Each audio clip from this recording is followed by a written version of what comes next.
Hello friends, welcome to the competitor content channel కి.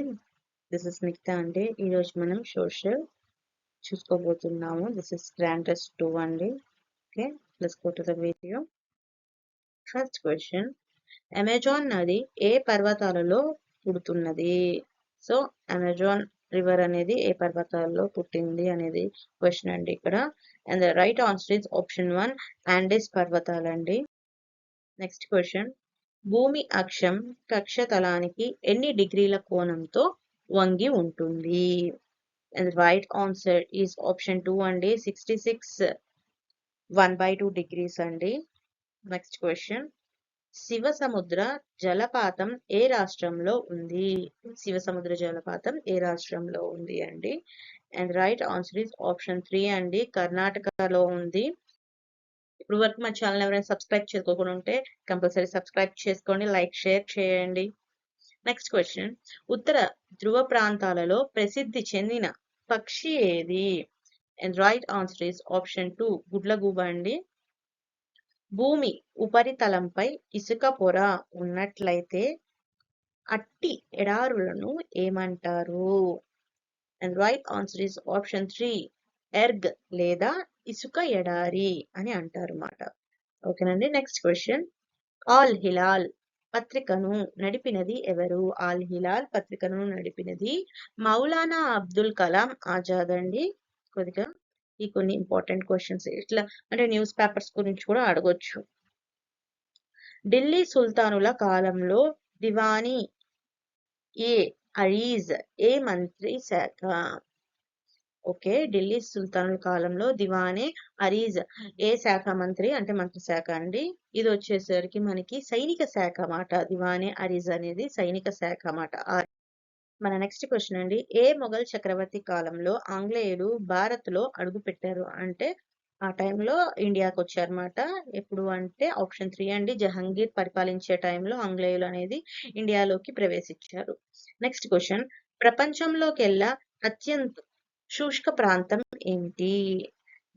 మొత్తంలో శుష్క ప్రాంతం ఏమిటి అంటే అంటార్క్టికా అండి. మీకు తెలుసు కదండి, అంటార్క్టికాలో ఎక్కువ జనాలు ఉండలేరు, అంటే ఆ టెంపరేచర్ కి ఉండలేము మాట. నెక్స్ట్, వాహనములు కుడివైపు మళ్లింపు గాని ఎడం వైపు మళ్లింపు గాని తీసుకునే కూడలినేమంటారు?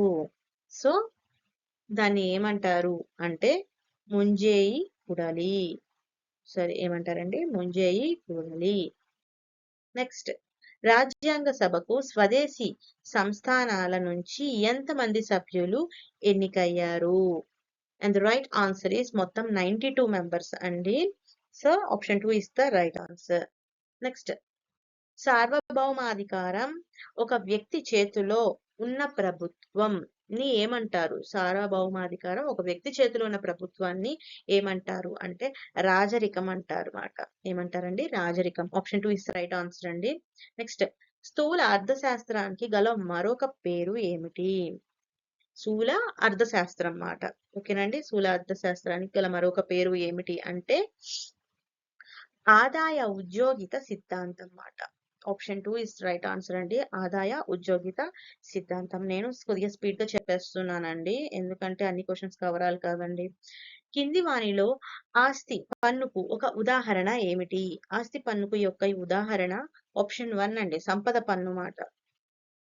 నెక్స్ట్, 4వ పంచవర్ష ప్రణాళిక విఫలం కావడానికి కారణం ఏమిటి? సో ఆ పంచవర్ష ప్రణాళిక విఫలం అవ్వడానికి కారణం వచ్చేసి మనకి పై అన్ని ఆన్సర్స్ కూడా రైటేనండి.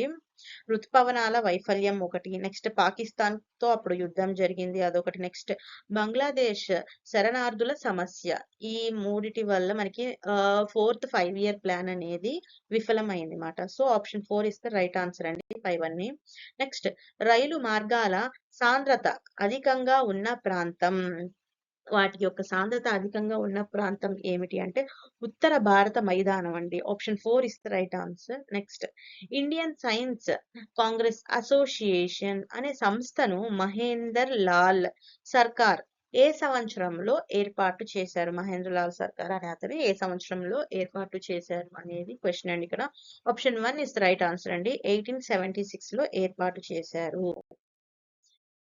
బెడోనియన్లు వంటి సంచార జాతి వారు ఎలాంటి ఇండ్లను ఉపయోగిస్తారు? వాళ్ళు ఎలాంటి హౌసెస్ ను ఉపయోగిస్తారంటే గూడారాలను ఉపయోగిస్తారండి. Option 1 is the right answer అండి మనకి ఇక్కడ.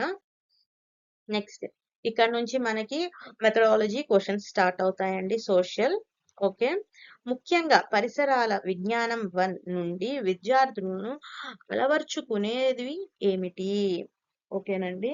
మనకి ఇక్కడ రైట్ ఆన్సర్ వచ్చేసరికి ఇవి అన్ని అలవర్చుకోవడానికి కారణాలే అవుతాయండి. పరిసరాల గూర్చి పరిశీలన, పరిసరాల ద్వారా అభ్యాసనం, పరిసరాలను పరీక్షించి చేయడం. సో మన సరౌండింగ్స్ నుంచి నేర్చుకునే అన్నమాట ఇదంతా. Option 4 is the right answer అండి పైవన్నీ. నెక్స్ట్ లైబర్ అనగా అర్థం ఏమిటి అంటే పుస్తకం అండి. ఓకేనండి. లైబ్రరీ అంటే పుస్తకాలు ఉండే చోటు కాబట్టి లైబర్ అంటే పుస్తకం అనేది వస్తది. Option 3 is the right answer అండి.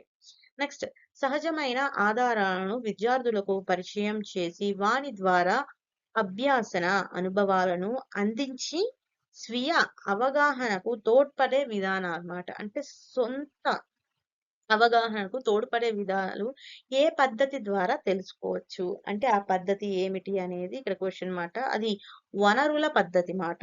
ఓకేనండి. ఇది ఒకసారి రిపీట్ అయిన క్వెషన్. నెక్స్ట్ వివిధ యాంత్రిక సంబంధమైన పరిశ్రమలు ఇది ఏ వనరో గుర్తించండి. వివిధ యాంత్రిక సంబంధమైన పరిశ్రమల మాట. ఇది ఏ వనరులు అంటే విజ్ఞాన పరమైన వనరులు మాట.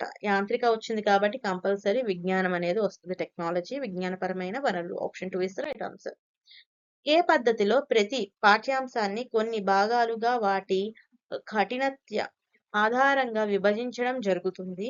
సులభం నుండి క్లిష్టం అనే ఉపగమనం ఆధారంగా ఆయా భాగాలను క్రమాన్ని అమరుస్తారు. దానికి మనం ఉదావర్త రీతి ఉపగమనం అంటాం. ఏంటండి ఉదావర్త రీతి ఉపగమనం. Option 1 is the right answer అండి. నెక్స్ట్ దివ్య జ్ఞాన సమాజం స్థాపించింది ఎవరు? దివ్య జ్ఞాన సమాజాన్ని ఎవరు స్థాపించారండి అంటే బ్లావత్స్కీ. ఇది కూడా ఇంపార్టెంట్ అండి, గుర్తుపెట్టుకోండి. మీకు గనక మా కంటెంట్ నచ్చినట్టయితే లైక్, షేర్, సబ్స్క్రైబ్ చేయండి అండ్ సపోర్ట్ కూడా చేయండి. ఎవరైనా ఆస్పిరెంట్స్ ఉంటే వాళ్ళకు కూడా ఈ సెషన్ ని షేర్ చేయండి. Thank you.